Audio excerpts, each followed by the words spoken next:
कि भारतीय जनता पार्टी जिस पानी में डुबकी लगवा रहे हैं, स्नान करवा रहे हैं, उसकी रिपोर्ट ठीक नहीं आई है। कानपुर में होके आया हूं, गंगा में पानी कम है। मुख्यमंत्री जी खुद गए थे यमुना के किनारे आज ही, उन्हें खुद पता होगा यमुना के पानी नहीं है। और ये तो सब अपनी जगह धर्म, कुंभ और रास्ते, ये ट्रैफिक ही नहीं संभाल पाए। वो सोचो, लोग गाड़ियों में सोए 2-2 दिन 3 दिन, कहाँ वॉशरूम गए हुए, कहाँ खाना मिला होगा, पेट्रोल स्टेशन का डीजल पेट्रोल खत्म हो गया। सोचिए आप क्या परिस्थितियां बनी।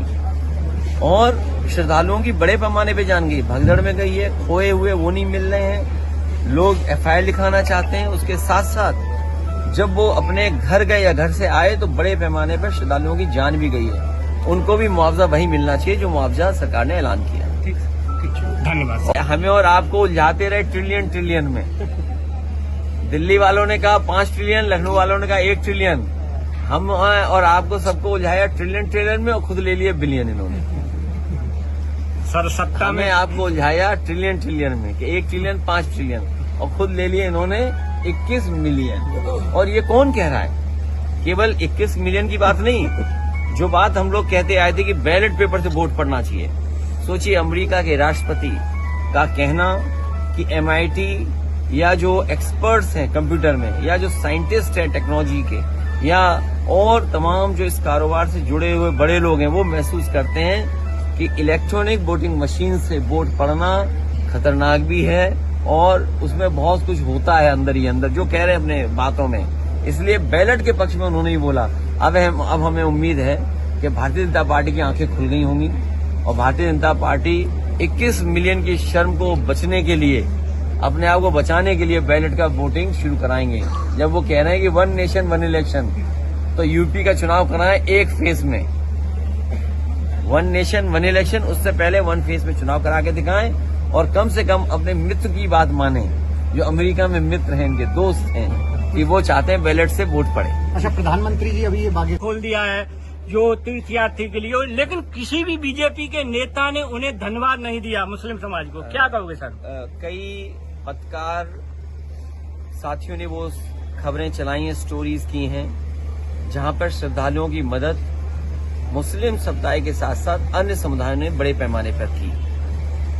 उस दिन जिस समय सरकार का इंतजाम फेल हो गया, तो सबसे ज्यादा मदद करने के लोग अगर कोई सामने आए तो मुस्लिम समाज के लोग। उन्होंने अपनी मस्जिदों में, अपने घर में, अपने मदरसों में, अपने जो भी स्थान उनके पास था, न केवल उन्हें रुकने की जगह दी, बल्कि उनकी जो सेवा कर सकते थे उस समय कड़ाके की ठंड में, जब सबसे ज्यादा जरूरत थी खाने पीने के, कपड़ों की, वो इंतजाम किया और लोगों को मिलाया भी। ऐसे भी तमाम मुस्लिम समाज के लोग हैं जिन्होंने मिलाया भी एक दूसरे परिवार को। मिलाने के साथ साथ कई जो बीमार होने पर या हार्ट अटैक होने पर भी डॉक्टर सामने आए जो मुस्लिम समुदाय के थे। इसलिए मैं ये बात याद दिलाना चाहता हूँ, ये बीजेपी के लोग तो ऐसा प्रचार कर रहे हैं कि कुंभ पहले होता ही नहीं था, कुंभ का आयोजन बीजेपी ही करा रही है। ये प्रचार करने की कोशिश की और अपने आप को ठप्पा लगवाने की कोशिश की। लेकिन सच्चाई ये जो डॉक्यूमेंटेड हिस्ट्री कहती है, वो ये कहती है कि सम्राट हर्षवर्धन ने कुंभ लगाने की परंपरा शुरू की थी। जब सम्राट हर्षवर्धन कुंभ लगाते थे तो तमाम समुदाय के लोग, तमाम धर्म के लोगों को बुला करके वहां पर दान या उनसे मिलने का या आध्यात्मिक कार्यक्रम होते थे। स्नान करना, दान करना। बीजेपी से क्या उम्मीद करोगे कुछ दान करेंगे? ये दान नहीं करेंगे, ये आपसे सब कुछ छीन लेंगे। समाज में धर्म हमारा व्यापार का सवाल नहीं हो सकता है। जो लोग कुंभ को व्यापार समझ रहे हैं वो सबसे ज्यादा हिंदू धर्म को ठेस पहुंचा रहे हैं। वो कह रहे हैं कि अगर हमने 10,000 12,000 करोड़ रुपए लगाए भी हैं, इससे 3 लाख करोड़ का व्यापार होने जा रहा है। और अगर 3 लाख करोड़ का व्यापार यूपी को हुआ है तो कम से कम GST तो मिली होगी ना।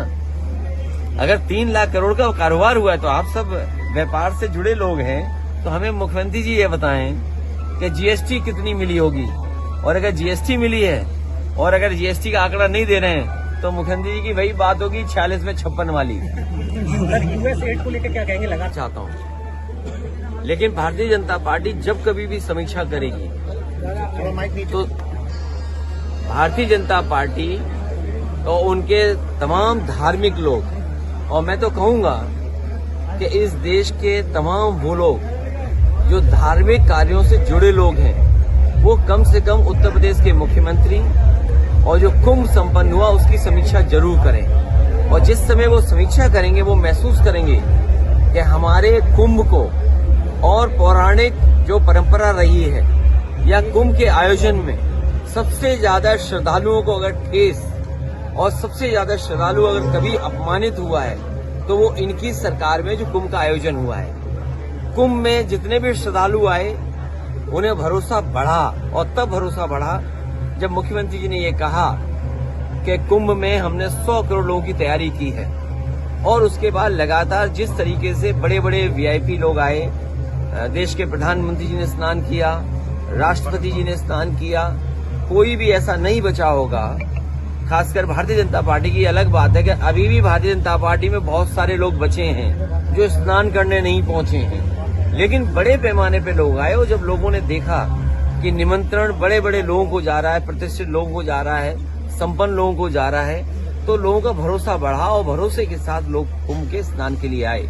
सबसे पहला झूठ जिससे ठेस लगने की बात शुरू होती है, ये कहना कि 144 वर्ष बाद हो रहा है।